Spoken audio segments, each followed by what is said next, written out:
Yeni bir analiz videosuyla karşınızdayım arkadaşlar. Bu benim ilk motorum olduğu için sizlere tecrübelerimden ve teknik detaylarından bahsetmek istiyorum. Gerçek kullanımı nasıl, şehir hayatında rahat edebiliyor musun, yeni başlayanlar için uygun mu, klasik severler için soruları yanıtlıyorum. Hadi gelin hep birlikte başlayalım. Eğer ben klasik görünümlü, dikkat çeken bir motora başlamak istiyorum diyorsanız bu model sizler için uygun. Teknik detay ve sorulara geçmeden önce şunu belirtmek isterim ki arkadaşlar, ben bir kaza geçirdim. Maalesef kötü bir kazadı. Bu kaza sonucunda motorumda bazı parçalar kırılmıştı. Sağ tarafı özellikle. Ve bunları kendi imkanlarımla tamir ettim. Çünkü aradan epey bir zaman geçmişti. Ben de dedim ki bana bir meşgale olsun ve ben bu işlerle uğraşayım dedim. O yüzden şu aşağıda görmüş olduğunuz beyazlık benim motoru daha sonradan boyadığım ama ısı sebebiyle boyasını kaybetmesinden kaynaklanıyor. Tabii ki yeterince motor bilgim olmadığı için bu tarz durumlarla karşılaşabiliyorsunuz. Ama en azından size tecrübe oluyor arkadaşlar. Şu altında plastik bir çamurluk vardı. Ben onu kendim söktüm.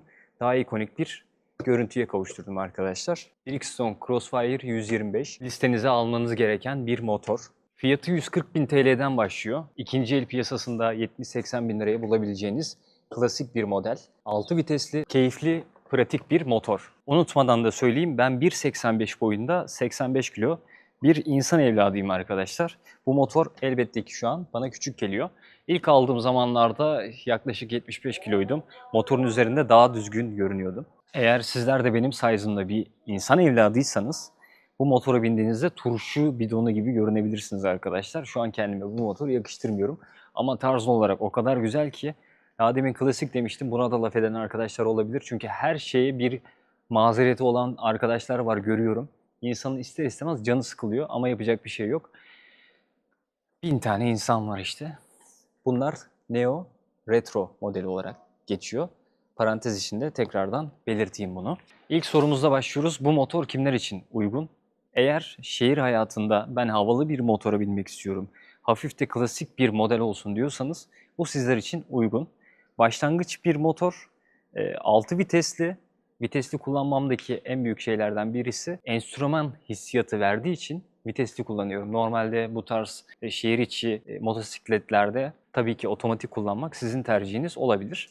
Ama ben bundan keyif aldığım için bu tarz bir 6 vitesli motor tercih ettim. A1 ve B ehliyetiyle kullanabilirsiniz arkadaşlar. 140.000 TL'ye Crossfire neden dikkat çekiyor? Çünkü bu fiyatlarda Neo bir tasarım aldığınızda yine Bridgestone modellerinden birisini tercih edebilirsiniz.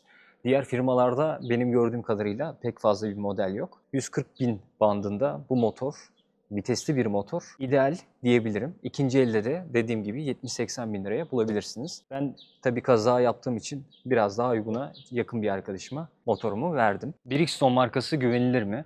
Şunları söyleyeyim arkadaşlar. Ben kaza yaptıktan sonra yedek parça sorunu yaşadım. Birkaç yeri aradım. Parçanın olmadığını ve parçanın gelmediğini söylediler. Direkt ana merkezi aradığımda ise böyle bir sorunun olmadığı, hangi servislerin bunu bana söylediğini sordular. Ben de derdimi anlattım hepsini ama bir türlü karşılanmadı. Neyse en sonunda hallettik, parçaları aldık.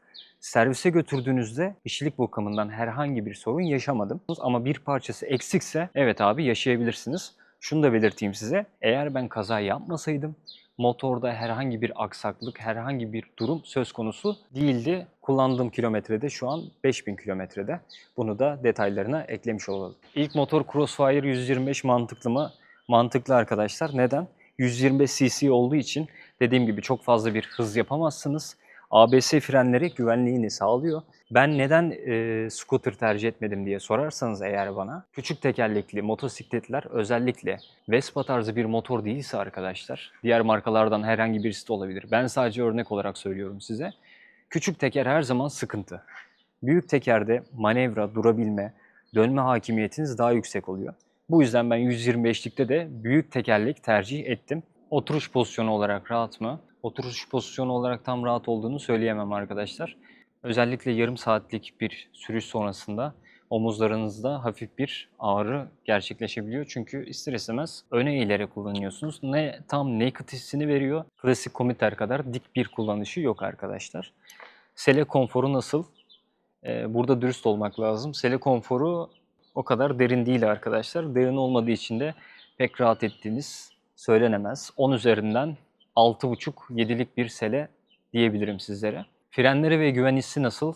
Frenleri kesinlikle sağlam arkadaşlar. ABS frenleri olduğu için özellikle scooterlara göre fren mekanizması ve güvenliği daha konforlu, güvenli diyebilirim.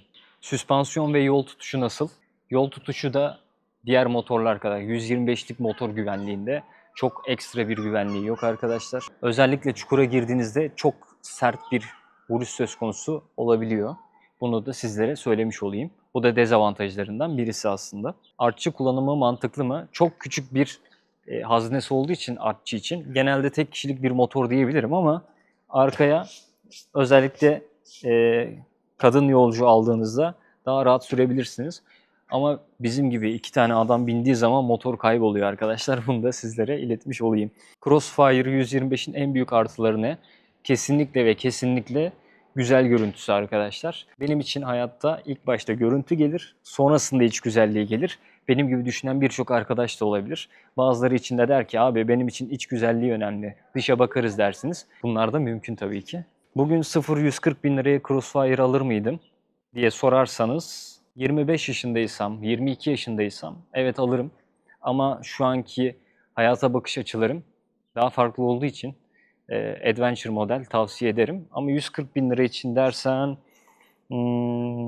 eski model bir scooter da alabilirim. Vespa ya da Peugeot gibi bir motor da alabilirim arkadaşlar. Yakıt tüketimi kullanıcıyı üzer mi? Hayır arkadaşlar, üzmez.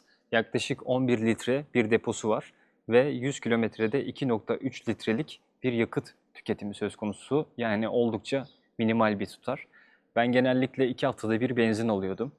Öyle söyleyeyim sizlere. Genelde İstanbul'da da sahil hattında sürüşler gerçekleştiriyorum. Motorun performansı yeterli mi? 125 cc'lik bir motor. Top speed olarak 120'ye dayandım. 120 yaptım diyebilirim sizlere. Titreme var mı? Tabii ki tek silindirli 125 cc'lik bir motor olduğu için titreme söz konusu.